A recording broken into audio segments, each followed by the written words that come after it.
Hello, all you hardcores out there. It's Russ here from Poker's Corner, aka Big P.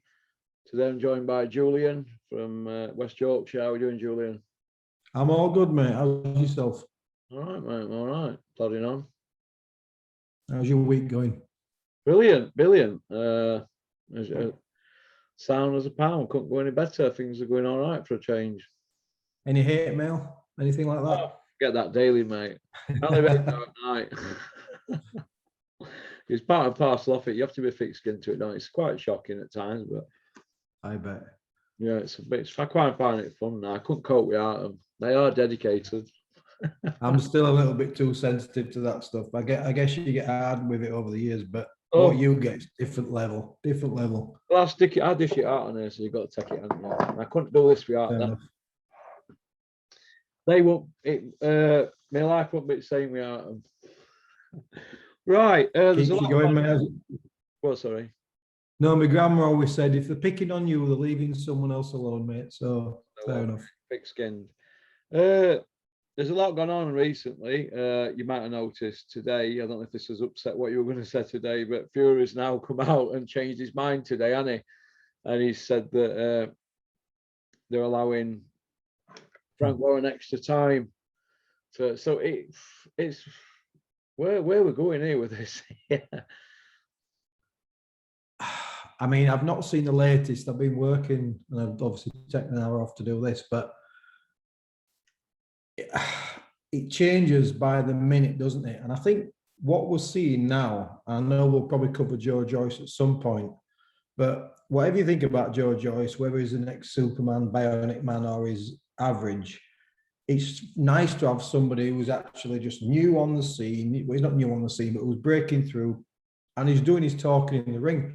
And I think there's an element now of people are just getting bored of it. You can see the comments, you can hear the pundits, and everybody's getting bored of this. Will they, won't they? It's become like Rachel and Ross on Friends, isn't it? Like Fury and Joshua. And they probably need each other as dance partners, and they're reluctant to admit that. But it's so boring now. It's just like, fight, don't fight. We're losing interest. We'll all watch it. Like Terry said yesterday, we'll all watch it because boxing fans, we are mugs. We are absolute mugs, but either do it or don't because the clock's ticking. Yeah. What did you think to Joe Joyce's performance? I've not seen it in full, so it'd be unfair to comment. And you know where I am with boxing now. I had a choice at the weekend, and this is not because I'm licked before anybody says it. It was a case of go out for a meal with my girlfriend or resubscribe to the Zone and pay £8 and then pay 20 quid for that. And I thought, I'm going to go out something to eat. I'll catch up with the highlights later. I saw the highlights. I expected Joyce to win. I thought it might be a distance fight, maybe. But I think the general consensus was he was going to be too big, too powerful, and ultimately would walk Parker down. And the truth is, I'm not a naysayer. I've said this so many times on your show, Russell. I've never thought Parker was that great. I think he's just around 10th best heavyweight at best. He's not great. You think there's a lot of people getting caught up in this Joe Joyce hype? I think they're getting caught up in it for a few reasons. One I've mentioned, because they're getting bored of the other stuff. It's like looking for a new hero, aren't they? Yeah. And this is the thing, I talked to my mate the other day. It's like people get weary of stuff. But do you know what? And I was thinking about this, and people might laugh and say, you talk nonsense. AJ is worth 300 million, right? Ultimately, what's happened now is everybody's talking about Joyce, but Anthony Joshua is not far from being irrelevant right now. He's 2 years out of the heavyweight picture if he doesn't get this contract signed and make some concessions. And people are now starting to talk about, whoa, Wilder's coming back. We've got Fury. We've got Usyk, the unification. We can do Wilder. We can do Usyk. We can get Joe Joyce in on the action. And the big question mark is, could Wilder put a dent in Joyce's chin? And all these questions are there. And what's going to happen very, very soon is Anthony Joshua is just going to become irrelevant in terms of a name on the fans' lips. I'm not talking about AJ fanatics. You know, we have Fury fanatics, we have AJ fanatics, and then we have that middle group of people who are a little bit more sane. A bit But more sane. do you know what I mean? It's just, we've talked about these fanatics before, haven't we? There's certain fighters you can't debate with anybody about them. They won't listen to any reason. And I think AJ is one of them. You either absolutely love AJ or you're objective about him. And I do truly believe he's in a real tough position now. And whilst Frank Warren must hate the way that Tyson Fury just goes on social media, he clearly doesn't check with his teams or promoters or anything. He just goes out and says it. Whilst they must hate that side of it, I almost like the side of it because he's his own man. Whereas you want AJ to literally say to Eddie and his team, 258, whatever they're called, listen, I want this fight. If you don't make this fight, to quote Tyson Fury when he said his team had to get him out, this autumn, whenever it was, Tyson Fury said, if you don't make the fight, if you don't make the fight with Dillian White, I'm going to get a new management team. And it'd be really good for Anthony Joshua to assert himself like Tyson does and to just say, if you lot don't stop pissing about with this contract, right, I'm going to get myself a new team who will deliver for me because they're in breach of what they're supposed to do. So I want Joshua to be a little bit more vocal, a little bit more assertive and force this fight himself. You think that Joshua's team are saying to him, look, it's an hard fight, that, and you might not come back from it. You might not be saying you might have damage because he just had 2 hard 12 rounders, hasn't he? Yeah, listen, it'd be a huge underdog in the fight. But the reality is as well, you have to look at Joshua. We've said it for years, okay? I'm not, the guy's highly accomplished, but he's very beatable. He's been beat in a firefight with Ruiz. He's been pinged something silly twice now by Usyk, and he's proved he's very beatable. So what they might do, Russell, if they're not prepared to take those development fights, which is way too late for that, what I've talked about for years, then he's going to have to take some competitive fights, and he's very beatable right now. His psyche is beatable. So what does he do? Does he lose to Tyson Fury and get an absolute massive payday and lose in a fight that everybody's going to think he's going to lose anyway? Or could the ultimate catastrophe happen? He could have a fight what everybody thinks is winnable and get beat for like a quarter of that money.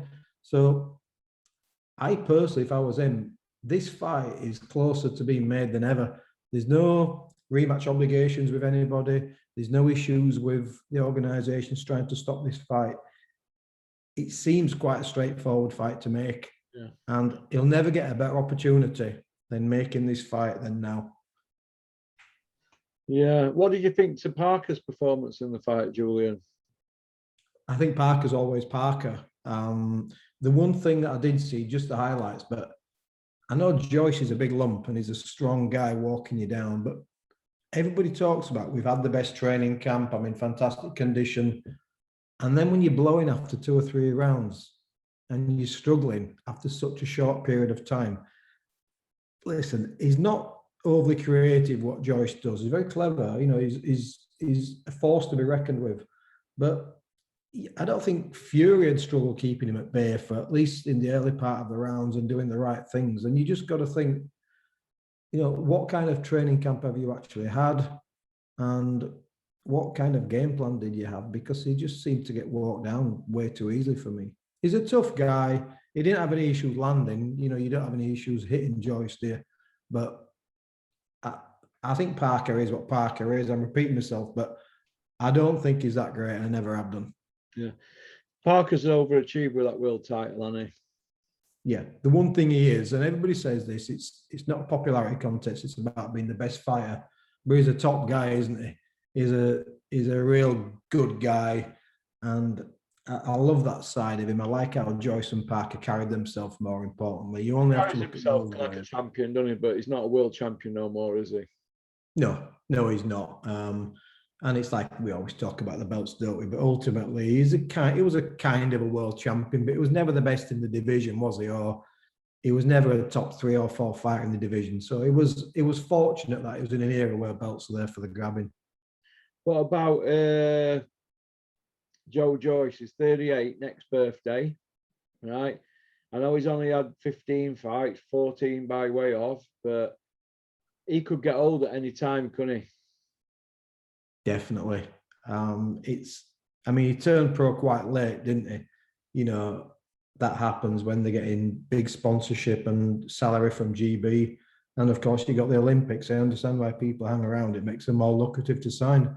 But the management's not been great. And the movement of Joyce hasn't been great. And people, you know, it's almost something's happened this weekend where people are really talking about him. But he didn't really capitalize on the Dubois fight, did he? He had his moment then, and then he went quiet again for a couple of years.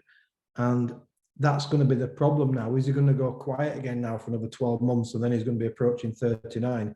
Because the heavyweight division is almost locked in now, isn't it? It's like the light heavyweight division. It's almost like locked in for 12 to 18 months, unless someone gets stripped or they break the belts up, and nobody wants to see that. They're going to dictate us the fight amongst the sanctioning bodies with the promoters, aren't they now? Yeah, absolutely. Up and down, like, I don't think, have they put Char in WBC 15? Because he weren't in the other day, were he? And he hadn't fought in ages. So, and they find themselves. They're saying he's going to fight Fury, pardon? They find themselves in the rankings, though. Well, you know, Dennis was talking about this on that sort of brilliant part that he did the last couple of weeks. Loved it. And Dennis was saying the same thing, and he was almost like owning it, saying, you know, I got him that ranking.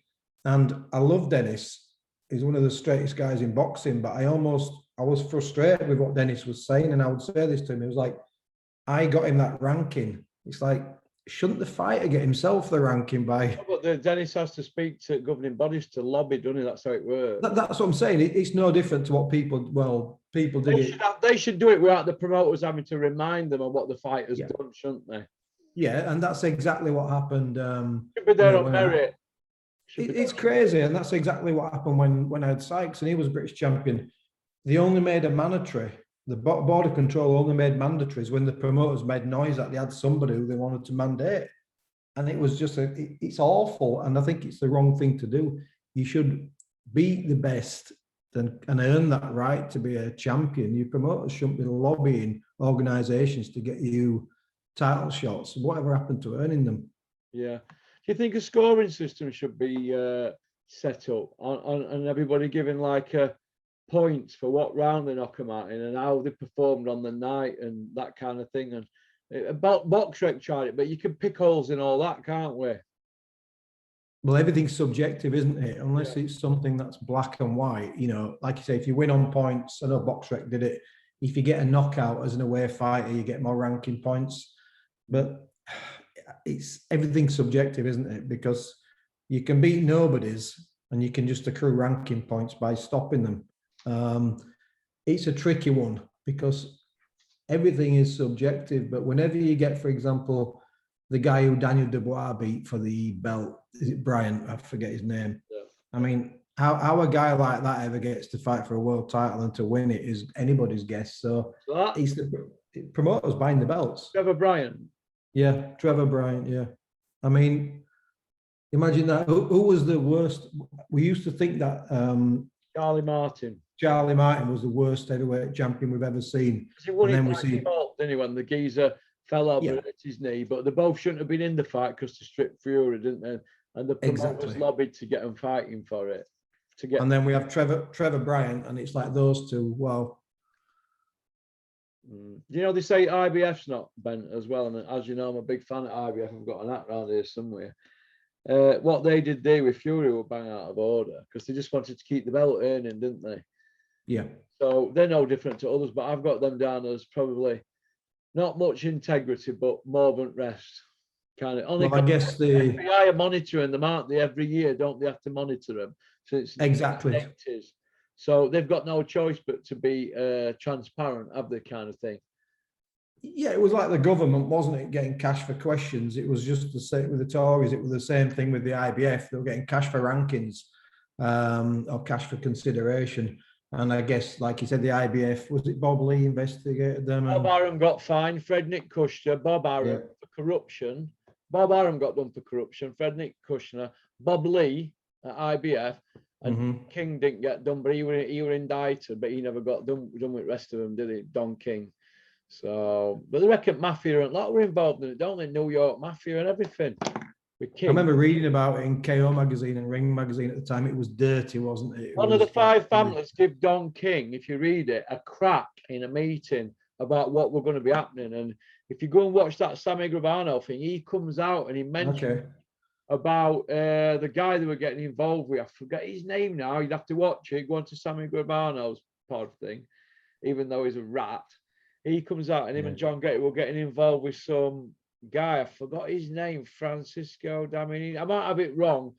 It might have been an Italian guy they were getting involved in. They wanted to put him in with some American one. You'd have to go have a look, go have a watch it. I only recently watched it. All right, because Francesco Damiani was the Italian silver medalist in the Olympics. Sure he's one of them, and they were going to put him in with some guy over here. Was it the guy who had to do with Tyson in a petrol station? Mitch Blood Green. Oh, Harlem Booty. I might have it wrong, but there was something going on with some New York guy and this Italian. They spoke to some Italian. They were going to fetch him up. It all come out at his trial and everything. Because he sang it like a canary, didn't he? Everything that were involved.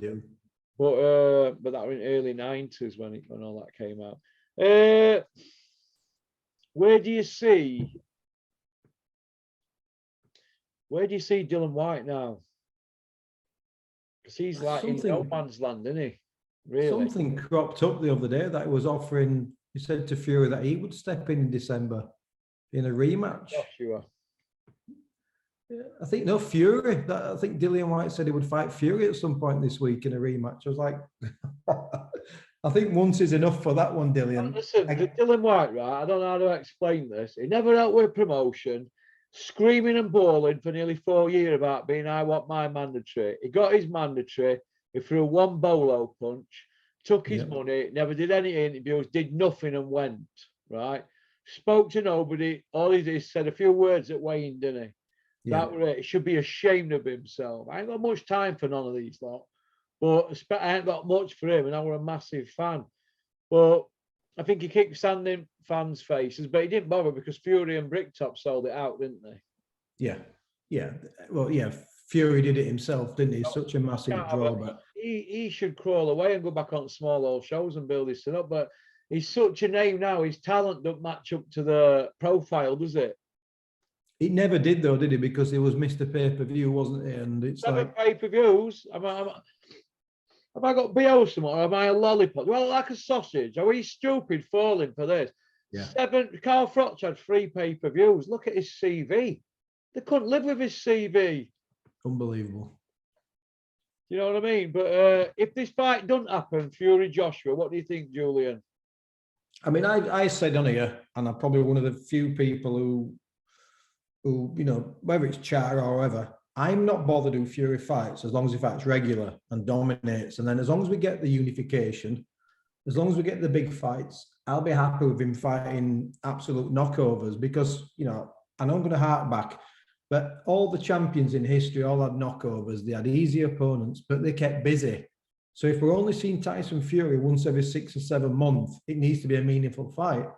If we see Tyson Fury every three months, let's throw him some punch bags. I've got no issue with that. If he fights Char and then a couple of months later he does the Usyk fight, I don't have an issue. What we don't want is the one time we see him is against somebody like Char. You know what I'm saying? It's either fight meaningful fights less or fight anybody you want more. But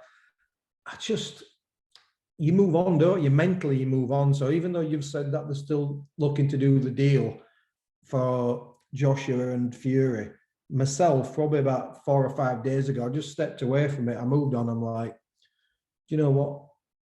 Make it, don't make it. I'm actually past caring. But then again, I will care when it's the night of the fight, 'cause I'll tune in. But I'll probably tune in to watch Fury fight anybody, if I'm being completely honest. The quiet rumor, I won't want to say anything, but somebody's just said, put it out there, but don't put my name to it. The quiet rumor is Fury could end up just not working with any belts and just use his name alone. Could you see that happening? Because he's very. There are times, Because he got rid of Ring magazine, hasn't he?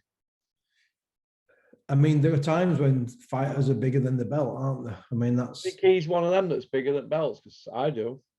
yeah. I think Larry Holmes, when the WBC stripped him in '83, I know that they handed him the IBF, but Holmes could have not had a belt and he'd have still been the heavyweight champion of the world and been the big name because he's the best. And, you know, people say, oh, Fury's got to beat Usyk to be considered, you know, the best. For me, he doesn't. I want to see the fight, but he's the best heavyweight in the world. He's proved it. You know, he beat the man. And look, just Beat two long reigning champions, and he comfortably. you can't knock it, can you? And he did both, you know, away from home. I mean, it's unusual that we get a British fighter to get a great win away from home, and he did it twice, didn't he? So whatever we do, you got to give him the credit for doing that. And I heard you and Terry last night talking about the IBO belt. You know, I've got views on the belts, and I'm just thinking fighters in some instances need those IBO belts or those WBO belts, but in others they just don't. It's like when I know they had a belt on the line, but when Manny Pacquiao eventually fought Floyd Mayweather, they didn't need a belt. There was no belt needed because Mayweather was the hottest fighter in boxing. It was as simple as that. And right now, people might say Canelo, but certainly from our point of view, Tyson Fury is the biggest name in boxing. Yeah, he is, isn't he? And he's definitely coming towards the end, isn't he? You can see he's on the slide, ever so slightly, but he's on the slide. Do you see Tyson Fury Wilder 4?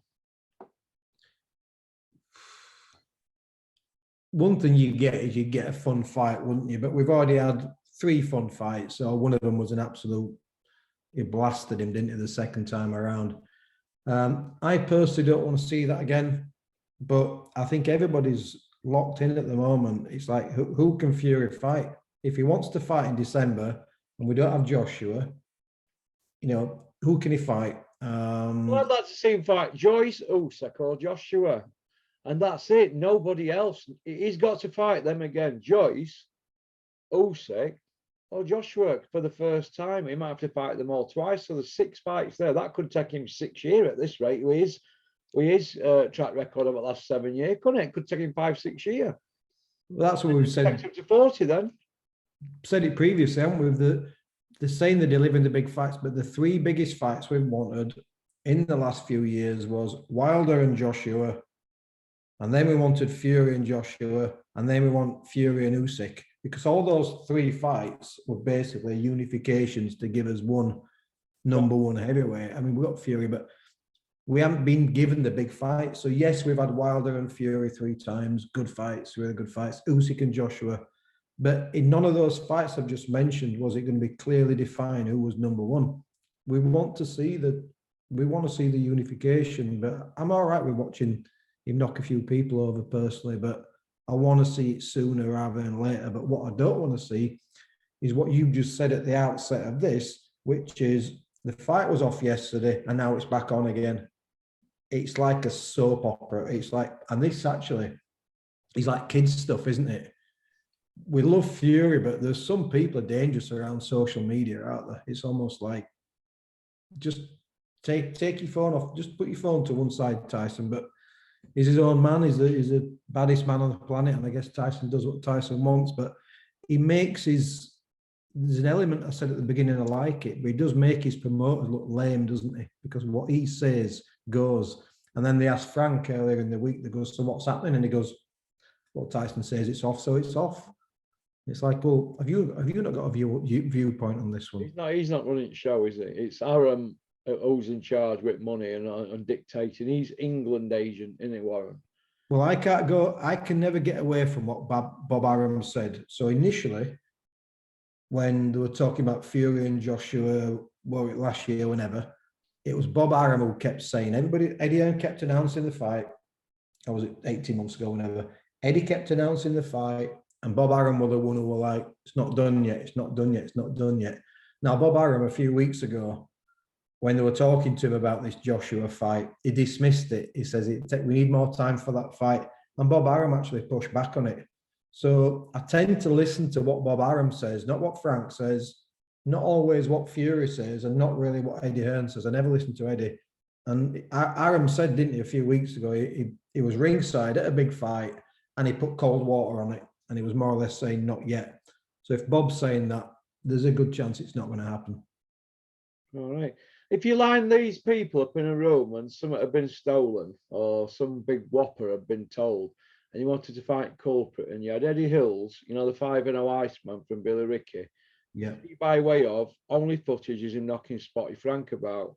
His dad had a production company since '82.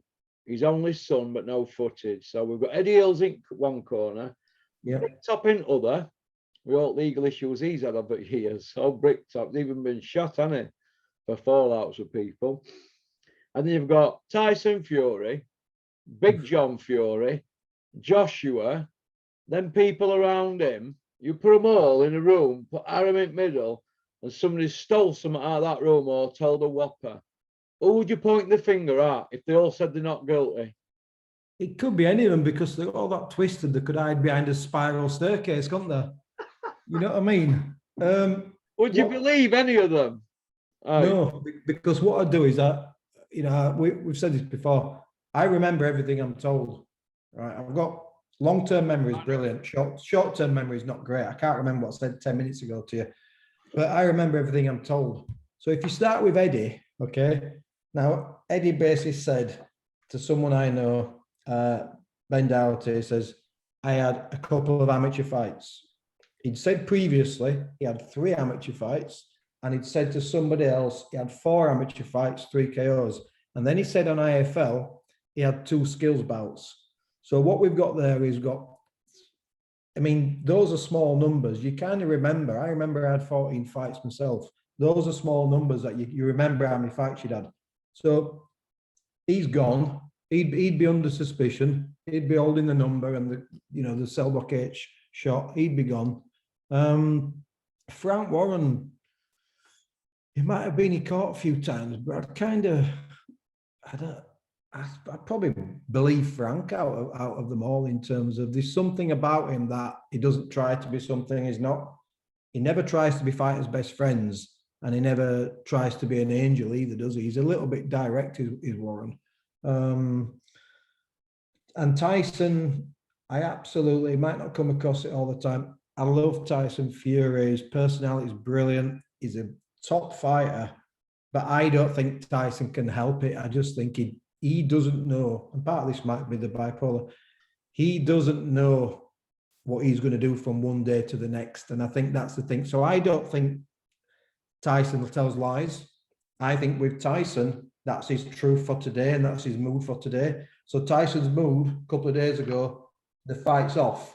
Tyson's woke up this morning, as anybody who suffers from mental illness, he's feeling better, he's feeling good, and the fight's back on. He might wake up tomorrow and that'd be on a downer and it's off again. So I don't think Tyson Fury tells lies. I think it's his truth, depending on what day of the week it is. Yeah. John Fury, I'm not going to say anything bad about John Fury because I won't want him to corner me at a show and get his big hand around my neck. So I'll leave John Fury. Put his hands on another human being outside of boxing ring ever again. Do you know why? Because he can't do it behind the door. Can you? Big John Fury, big fighting man, in the ring or on the hard road, pop, pop, bang. He couldn't do jail again, John. Hanging on for dear life with that little 9 stretch he had right after 4.5 months. Kelsey, my lads, Kelsey and Joe love that impression, mate. They play it and they think it's. And I find watching me 100 kilo deadlifts with me Corey, 10 kilo runs, pop, pop, bang. All good fun. Okay, Trevor McDonald, aka Spencer Fearon, he's come out. He said Conor Benn can beat Eubank. What do you think to that? Conor Benn can outlast Eubank, as I've said, if he's absolutely flat at the weight. I think a relatively healthy Eubank spanks him. I absolutely think he spanks him. Ben's tiny. You only have to look at him. He's absolutely tiny. I don't like the fact that Eubank looks so slim. He doesn't look shredded to me. He looks slim. He's no hips. His shoulders are not what they were. But his face isn't quite drawn yet. So that's always a good indication that he's relatively fresh right now.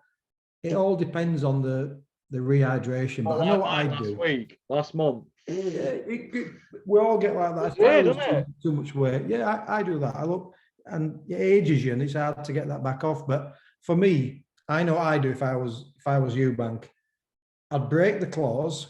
I'd weigh it 158, 159 when I was fit and healthy. The £5 or whatever rehydration clause, I'd say bollocks to that. And if you're pulling 5 million, 400 or 500 grand, save penalties to preserve your health and to give yourself a much better chance of performing, I'd say, listen, you haven't said I can't do it. You've said if I do it, there'll be fines to pay. So I'll tell you what, I'll pay the fines because I'm not jeopardizing my health for you. And then if a relatively fresh, hydrated Eubank will absolutely cane him. Yeah, he'll pretty much moan, but if he ain't hydrated, it could be a long night, couldn't it, for him? Absolutely, and that's the danger, isn't it? It is. The Gad, he's everywhere. He's on TalkSport. Do you think he took Joe Joyce's moment off him with that melee that happened at the side of ring and whatnot? And they can't help themselves. Do you know what? Just like Anthony Joshua with Usyk in the ring afterwards, their egos are that big. Let Joyce have his moment. You know, when Tyson Fury beat Klitschko over in Germany, he had his moment, didn't he?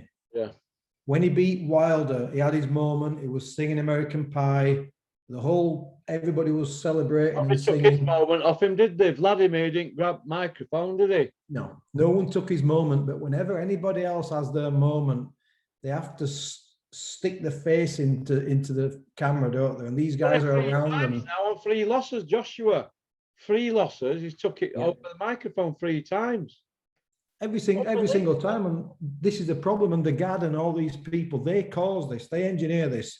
If Tyson's ranting and raving, don't go over with your camera. Why don't you speak to Joe Joyce? Why don't you speak to Joe Joyce's family and ask them if they've enjoyed the fight? Why don't you speak to anybody relating to Joyce and Parker who's there for a positive reason, but they can't help themselves? And you know who was the king of doing that? David Hay. When David Hay was retired and he'd had his bionic shoulders damaged and all that kind of stuff, whenever anybody boxed, and usually it was Anthony Joshua, he couldn't help but put himself into that situation by announcing a comeback or teasing people that is coming back.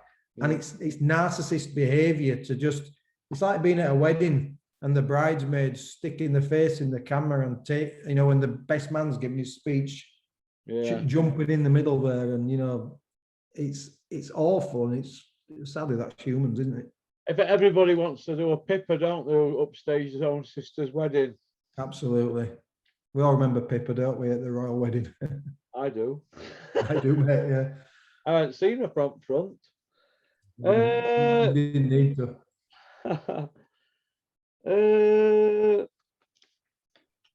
Belts at the moment. Is the IBO a world title? Let's put this to bed. I say yes. I know you have different opinions, don't you? Okay, I'm going to go completely against the grain. Start with the WBC. There's a perception that the WBC is the premier belt. I think that's probably long gone now. And for me, I'm not going to say meaningless. I know the IBO is not recognized by the ring, and I know that the other organizations don't recognize the IBO in terms of unifications, but it's probably no more or no less credible than any of the others. And what I mean by that is, for me, you either hold all the belts and you're clearly the best fighting division, or you're not. What I hate, and this is where I get called an old fuddy-duddy, I don't call them world champions. I don't call an IBO world champion the champion of the world. I call them organizational belts. That I can't, in me, I've almost got this set of principles like the Ring magazine. When I've got my own champion, it's either vacant in my head or not. Like Tyson Fury is a heavyweight champion of the world. He doesn't have the most belts, does he? No. But he's the heavyweight champion of the world. If Tyson Fury only held the WBO belt, I'd still think he was a heavyweight champion of the world. So the IBO is probably no more or less a world title for me. I think it depends on, it's like anyone can wear a crown. where it takes a king to be a king, you know what I mean? And for me, probably not the answer you want. We don't need a fifth. We don't need a sixth. We don't need a seventh. Again, I heard you and Terry last night thrashing it out. I'm slightly different position to you guys. I don't think any of them are fully legitimate, because how can you have 5 or 4 people saying I'm the best in the world, or subsets of that, diamond, super champion, regular champion, nonsense. It's boxing's killed itself. At least when we used to have 2 belts going back like 40, 50 years or so, I know it goes back longer than that. We generally had, like Larry Holmes was WBC heavyweight champion of the world, but because the WBA belt, he'd either beaten the champion like Weaver or whoever, or it kept changing hands that much. Larry Holmes there was no doubt he was the best heavyweight in the world, and he was a heavyweight champion. At light heavyweight, we had unification. Michael Spinks was undisputed. Hagler was undisputed. We had undisputed at welterweight with Leonard Earns, and then we had McCrory and Curry. And we had clear champions, didn't we? So even though we had 2 belts, it was easier to see who was the clear champion, who wasn't. And I'm going on, but Alexis Arguello was a WBC lightweight champion, but he'd already beaten Mancini, who was WBA. So Arguello was a champion of the world. If you go through the weight divisions now, apart from 3 or 4 boxers, it's really difficult to make a claim and say who is the rightful champion in that weight division. It's a bit like with light heavyweight right now. You've got Beterbiev, I know you like him. You've got, Bivol. Who's the best? Who knows? Long answer, long Julian answer. I think they're all pretty meaningless, apart from to fighters and promoters and TV who sell them, don't they? But I don't love it, mate. If you said to me, this is just me, like Maxi Hughes, right? Maxi Hughes is the IBO just coming world to champion. Yeah, go on. You've done well. Yeah, Max is the IBO champion. He's also got the British belt, the Lonsdale belt. I can't speak for him, but he will use the IBO belt as a springboard for big fights, to fight the big names. But I bet Maxi, when he's at home, he'll be proud of all his belts. But I bet he looks at that British title in 20 years' time, 30 years' time, and he's absolutely beaming. Because for me, and I'm traditional, that British title is the most beautiful thing there is. It's just to be champion of your own country. The thing of beauty, that belt. Gorgeous. Yeah. Absolutely gorgeous thing of those belts. Everybody wants to be the national champion, don't they? But if you're a world champion, you're one of 5 or one of 4. You're a British champion. You're the only British champion. That's it. You're number 1. Yeah. Do you want to click on to number 2, mate? Yeah.